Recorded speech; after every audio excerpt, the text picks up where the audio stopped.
আসসালামু আলাইকুম। আমরা আসন্ন বার কাউন্সিল পরীক্ষার জন্য কিছু গুরুত্বপূর্ণ অর্থাৎ বার বিজিএস এর যে প্রশ্নগুলো বিগত শুনে আসছে সেগুলোই দেখার চেষ্টা করছিলাম। এটা অ্যাডভোকেট 2004 এবং 9 আসছে। দেখেন, অন্যায়ভাবে সম্পত্তি আত্মসাৎ বলতে কি বোঝায় বা অসাধুভাবে সম্পত্তি আত্মসাৎ বলতে কি বোঝায়। Dishonestly misappropriation of property. দণ্ডবিধি 1860 অনুযায়ী কোনো ব্যক্তি অসাধুভাবে কোনো স্থাবর সম্পত্তি আত্মসাৎ করলে বা তার নিজের ব্যবহারে পরিণত করলে সে ব্যক্তি অসাধুভাবে সম্পত্তি আত্মসাৎ করেছে বলে গণ্য হবে। যেমন ব্যাংকের ক্যাশিয়ার কোনো গ্রাহককে ভুলবশত অতিরিক্ত টাকা প্রদান করে, গ্রাহক তা গ্রহণ করার সময় টাকার পরিমাণ সম্পর্কে জ্ঞাত ছিল না, কিন্তু গণনার সময় যখন অতিরিক্ত টাকার ব্যাপারটা বুঝতে পারলো তখন তার উচিত ছিল অতিরিক্ত টাকা ক্যাশিয়ারকে ফেরত দেওয়া, কিন্তু ফেরত না দিয়ে গ্রাহক সে টাকা নিজের কাছে রেখে দিল এবং সে কারণে উক্ত ব্যক্তি 403 অনুযায়ী সম্পত্তি আত্মসাৎকরণের অপরাধে দণ্ডিত হবে এবং আত্মসাৎ বা অসাধুভাবে সম্পত্তি আত্মসাৎকরণের অপরাধ সংগঠনের জন্য নিম্নোক্ত উপাদানগুলো বিদ্যমান থাকতে হবে। অসাধুভাবে হইতে হবে, অন্যের সম্পত্তি অস্থাবর সম্পত্তি হইতে হবে, বা আত্মসাৎ করলে তার নিজের ব্যবহারে পরিণত করলে।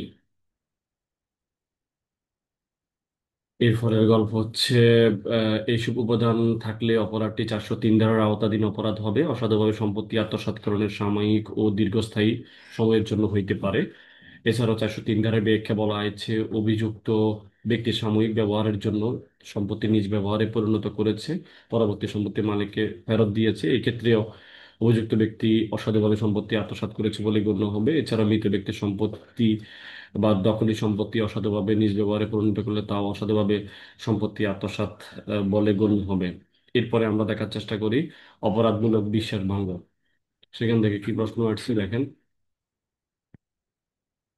দণ্ডবিধি সংশ্লিষ্ট ধারা উল্লেখপূর্বক উদাহরণসহ অপরাধমূলক বিশ্বাসভঙ্গের সংজ্ঞা দিন। শাস্তি সহ আলোচনা করুন। 2004, 6, 7, 9, 10, 15। অপরাধমূলক বিশ্বাসভঙ্গের উপাদানগুলো দণ্ডবিধির ধারা উল্লেখপূর্বক আলোচনা করুন। অপরাধমূলক বিশ্বাসভঙ্গ, ক্রিমিনাল ব্রিচ অফ ট্রাস্ট, অর্থাৎ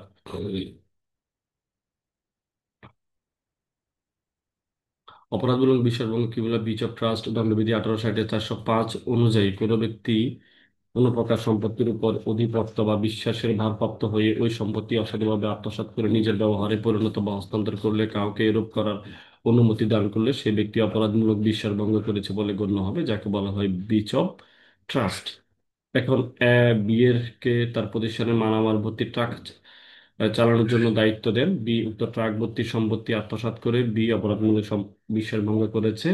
405 এর মধ্যে অপরাধমূলক বিশ্বাস ভঙ্গ পদার্থ সংজ্ঞা থেকে নিম্নোক্ত উপাদানগুলো পাওয়া যায়। আসামি সম্পত্তির বিশ্বাসের ভার বা আধিপত্য পেয়েছে, অসাধুভাবে সম্পত্তি নিজে ব্যবহার করেছে, আসামি কোনো ব্যক্তির বিশ্বাস বা দায়িত্ব ভঙ্গ করেছে, এবং আসামি স্বেচ্ছায় অন্য কোনো ব্যক্তিকে ব্যক্ত বা অব্যক্তভাবে এরূপ করার অনুমতি দিয়েছে।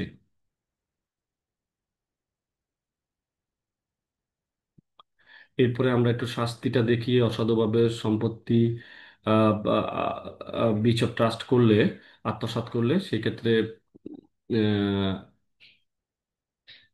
অ- মানে অপরাধমূলক বিশ্বাসভঙ্গ করলে, অসাধুভাবে সম্পত্তি আত্মসাৎ না, অপরাধমূলক বিশ্বাসভঙ্গ করলে 406 অনুযায়ী অপরাধমূলক বিশ্বাসভঙ্গের শাস্তি 3 বছর পর্যন্ত সশ্রম, বিনাশ্রম কারাদণ্ড, অর্থদণ্ড বা উভয়দণ্ড।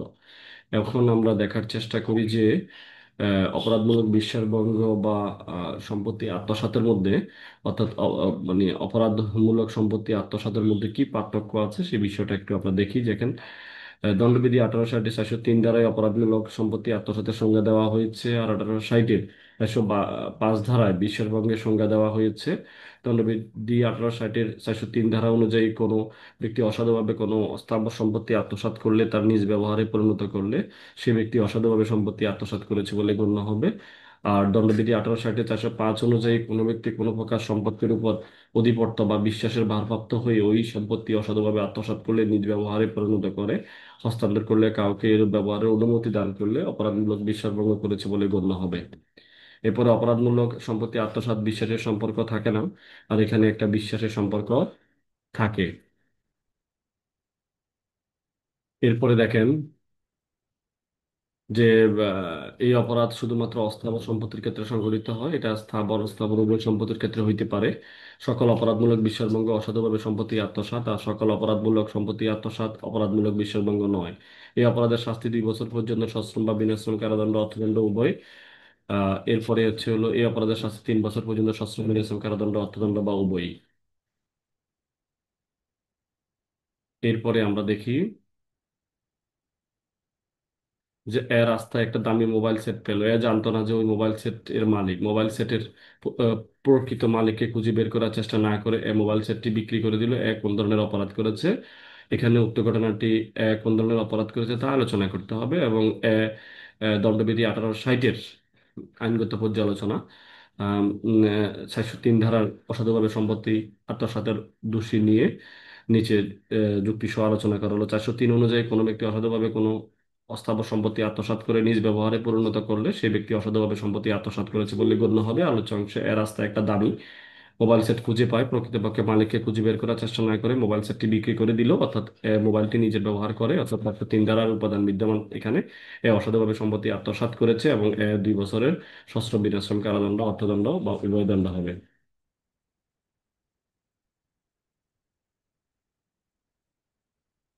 এ এর মালিক কিছু মালপত্র বিক্রি করে টাকা আনার জন্য একে পাঠায়। মালিকের টাকা দেয় নাই, এবং এই ক্ষেত্রে পেনাল কোডের কোন ধারা অনুযায়ী তার সর্বোচ্চ শাস্তি উল্লেখ করুন। এখানে 408 অনুযায়ী, অর্থাৎ এক্ষেত্রে দণ্ডবিধি 1860-এর 408 অনুযায়ী চাকর প্রতি অপরাধমূলক বিশ্বাসভঙ্গের উম, আহ, সংগঠিত হয়েছে।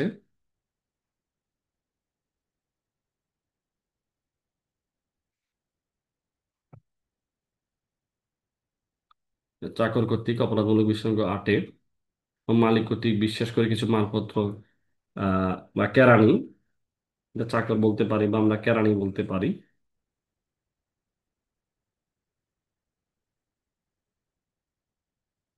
আনার জন্য পাঠায়, এবং তার মালিকের বিশ্বাস অসাধুভাবে ভঙ্গ করে আলোচ্য অংশে সম্পত্তির ব্যাপারে দায়িত্ব পেলে উক্ত সম্পর্কে অপরাধমূলক বিশ্বাস ভঙ্গ করে তার সাত দ্বারা চাকর চাকর কর্তৃক অপরাধমূলক বিশ্বাস ভঙ্গের অপরাধ করেছে। এখানে 7 বছর পর্যন্ত সশ্রম বিনাশ্রম কারাদণ্ড দণ্ডিত হবেন।